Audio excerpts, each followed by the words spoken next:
Wildfire Chapter 7, Make a Giant Help. Where am I? That's my first thought as I wake up. I take a deep breath of hot, stuffy air and look around. Oh yeah, the little cabin in the abandoned lumber camp. I sniff the air, but the smell of the distant fire hasn't changed. My second thought is about my mother. I'm worried. Did I mention she's in rehab? Maybe you think all drug addicts are losers. Not my mother. A loser would give up when her husband dies in some stupid road accident on the other side of the world. A few days after the funeral, she called me into the kitchen and sat me down. I'm not sure what's next for us, Sammy, but it will be something good. That's a promise. Your dad is gone and we'll miss him every day, but that doesn't mean we give up. No way, not ever. Not as long as we have each other. Mom was sad about Dad, desperate sad, but she kept her job as a physical therapist, taking extra shifts to make ends meet. In her free time, which wasn't much, she made sure I was okay and worked in her garden, which she always said was better than medicine. Weeding, planting, helping things bloom, helping people heal. That's my mother, or it was until she got rear-ended in a parking lot last year and injured her neck real bad, and started taking prescription meds for the pain. After a while, she was taking more and more pills, and pretty soon it seemed like she wasn't really there, like she couldn't concentrate or pay attention. She started missing shifts and let the garden go to weeds.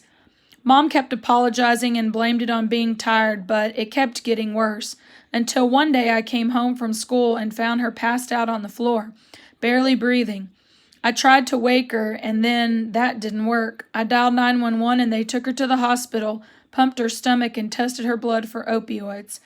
Opioids. I hate that word. Sounds like some horrible kind of mind spider that takes over your brain. Anyhow, at the hospital they assigned me a social worker, Miss Labrie, who talked to me about going into foster care while my mother went to rehab. When I freaked out, she came up with a plan to get me to a summer camp instead, which was the perfect solution until the fire wrecked everything. I swing my legs over the steel frame bunk, sitting there all sweaty with the stifling heat as I try to clear my head.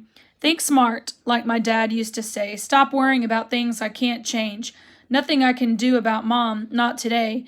Today I need to keep clear of the fire and find my way back home. Concentrate on making that happen. I have no idea what time it is, but it must be early, not long after sunrise. I'm dizzy, or maybe lightheaded is more like it. The constant heat is partly to blame, but mostly it's because my belly is growling. Feed me, feed me. I head for the stack of crates, figuring to fill up on bottled water, but what I find in the second crate is way better than that. The crate is loaded with canned goods. B&M beans, Dinty Moore beef stew, canned Franks and beans, canned brown bread, Spam, pears, tuna fish, tons of stuff, enough to live for weeks or maybe months, and there's even a can opener and a jackknife. Cold beef stew for breakfast right out of the can. If you haven't eaten for 24 hours, it tastes great, let me tell you. And better yet, the food goes right to my brain and out pops an idea. Okay, maybe it's not an original idea, but it just might work. Remember that movie where a guy gets stranded on an island and spells out help in the sand? What if I do the same thing in the clearing, except spell it out with trees? Not big trees, of course, but white birch saplings small enough for me to drag into place. I mean, they'll be searching for me, right? Sending out helicopters and planes and search parties, whatever they do when a kid goes missing in the woods, unless they think I burned up in the fire.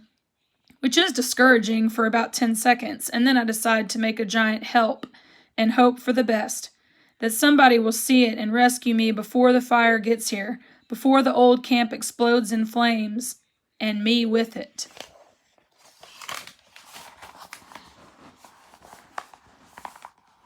So my plan is to find an axe or a handsaw and get started. Doesn't take long to search the little cabin and discover there's nothing bigger than the jackknife I found.